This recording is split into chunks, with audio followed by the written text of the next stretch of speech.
जी हाँ दोस्तों, तो कैसे हैं आप सब। उम्मीद है अच्छे ही होंगे। मैं Shahbaz Khan new journey start करने लगा हूँ, तो आप व्यूअर्स की सपोर्ट की ज़रूरत है। तो आज हम बनाने वाले हैं आलू और मैक्रोनी समोसा, जिसे बनाना बहुत ही आसान और बहुत मज़े का बनता है। तो चलिए शुरू करते हैं बिना वक्त को ज़ाया किए। सबसे पहले मैदा लेंगे, 2 टेबलस्पून नमक, 2 टेबलस्पून ज़ीरा, 2 से 3 बड़े चम्मच ऑयल और पानी ऐड करेंगे थोड़ा थोड़ा। गूंद कर 1 घंटे के लिए छोड़ देंगे। आलू बॉयल करना है तो 5 से 6 आलू लेंगे, नमक डालेंगे और 20 से 25 मिनटों के लिए बॉयल करेंगे। आलू बॉयल हो चुके हैं तो निकाल लेंगे। पानी लेंगे और मैक्रोनी को शामिल कर देंगे। नमक ऐड करेंगे और 15 से 20 मिनटों के लिए बॉयल करेंगे। 15 मिनटों के बाद मैक्रोनी को निकाल लेंगे।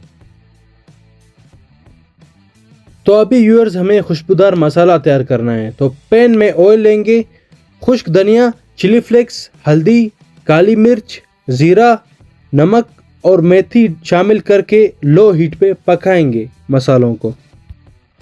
आलू को मैंने मैश कर दिया है, तो एक कटा हुआ प्याज, धनिया, पुदीना, बॉइल्ड मैक्रोनी और फ्राइड मसालों को शामिल करके मिक्स करेंगे अच्छी तरह से। गूंदा हुआ मैदा लेंगे और बेलन की मदद से बेल लेंगे। बेलने के बाद बीच से काट देंगे छुरी की मदद से। काटे हुए एरिया पे पानी लगाएंगे और शेप देंगे समोसे जैसा। समोसे के शेप में आने के बाद आलू डालेंगे और कवर करेंगे ताकि ऑयल अंदर ना जा सके। फ्राई करेंगे समोसों को मीडियम हीट पे ताकि बाहर और अंदर से समोसे पक जाए अच्छी तरह से।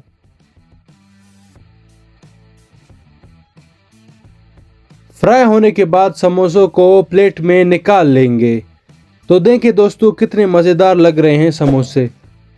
मज़ेदार बने हैं समोसे। मिंट और टमाटर की चटनी ने तो टेस्ट को और भी बढ़ा दिया है। आप लोग भी बनाएं। शुक्रिया। अब अगर तुम लोग नए हो तो सब्सक्राइब करो, वो जो लाल वाला बटन है उसके साथ स्कैम करो या फिर महफिल जमाओ, मुझे नहीं पता, बस क्लिक हो जाना चाहिए।